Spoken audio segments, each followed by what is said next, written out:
নিতুজ হেসেলে আপনাদের স্বাগত।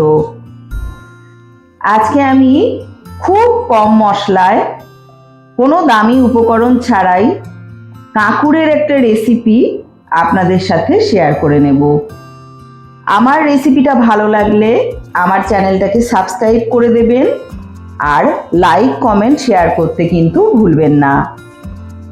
আমি এখানে একটা কাঁকুর নিয়ে তাকে খোসা ছাড়িয়ে টুকরো টুকরো করে নিচ্ছি। ভেতর মাঝখানের দানাগুলোকে সব ফেলে দিয়েছি। এই যে আমি ডুমো ডুমো করে কেটে নিয়েছি সব। আর এখানে একটা বড় সাইজের আলু টুকরো করে নিয়েছি। কিছুটা সর্ষে কাঁচা লঙ্কা দিয়ে আমি বেটে রেখেছি। গ্যাসে কড়াই বসিয়ে দিয়েছি, দিয়ে তাতে পরিমাণ মতো সর্ষের তেল দিয়ে দিলাম। তেলটা গরম হয়ে গেছে। এবার আমি এই গরম তেলের মধ্যে কিছুটা চিংড়ি মাছ নিয়েছি, পরিষ্কার করে ধুয়ে সেটাকে ছেড়ে দেবো। চিংড়ি মাছগুলোকে দিয়ে আমি ভেজে নেব। মাছগুলোকে ভেজে নিয়েছি, ভেজে আমি তুলে দিচ্ছি একটা থালে।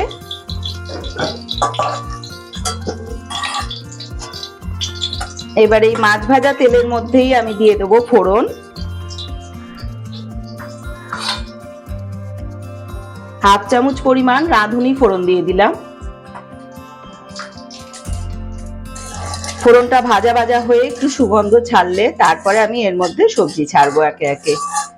ফোড়নে ভালো গন্ধ ছেড়ে দিয়েছে। এবারে আমি কেটে রাখা আলুগুলোকে দিয়ে দিচ্ছি। আলুটাকে কিছুটা সময় ভেজে নিয়ে তারপরে কেটে রাখা কাঁকড়গুলোকে দিয়ে দিচ্ছি।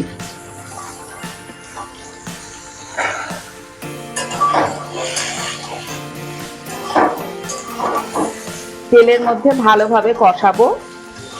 ঢাকা দিয়ে কিন্তু কষাবো না, তাহলে কিন্তু জল ছাড়বে। আমি ঢাকনা ছাড়াই ভালোভাবে এই ফোড়নের মধ্যে আলু আর এই কাঁকড়গুলোকে কষিয়ে নেব। আর লবণ আমি পরে দেব। এই সময় এসে আমি 1 চামচ পরিমাণ লবণ দিয়ে দেব। লবণটাকে আমি আগে দিইনি, তার কারণ জল ছাড়বে, ভাজাটা হবে না ভালো মতো। সেই জন্য এই পর্যায়েতেই লবণটা দিলে খুব তাড়াতাড়ি সবজিটা নরম হতে থাকবে। হাফ চামচ পরিমাণ হলুদ গুঁড়ো দিয়ে দিলাম। এই কাঁকুরের তরকারিতেও খুব বেশি হলুদ দেওয়ার দরকার হয় না, অল্প পরিমাণে হলুদ দিলেই দেখতে ভালো লাগে। এবার আমি ভালোভাবে কষিয়ে নেব। কষানো হয়ে গেছে।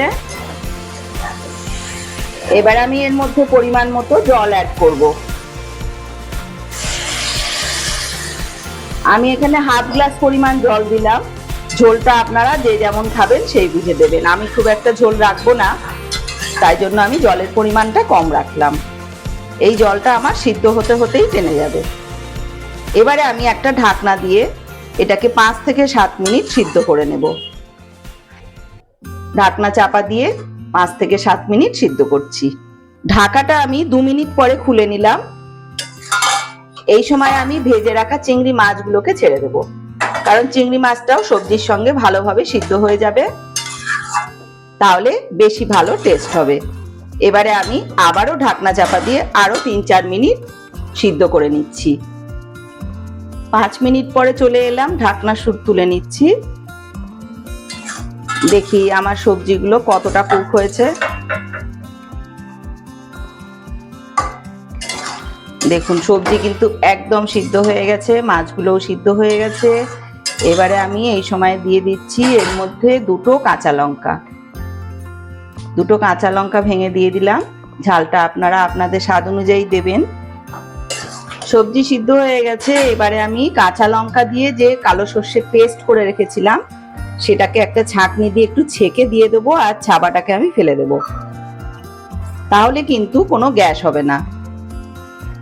এই ছিবড়েটা যদি ছেঁকে ফেলে দেওয়া যায় না, তাহলে কিন্তু সর্ষে খেলে যাদের অসুবিধা হয় তাদেরও কিন্তু কোনো অসুবিধা হবে না। আর রান্নার স্বাদটাও কিন্তু একই থাকবে।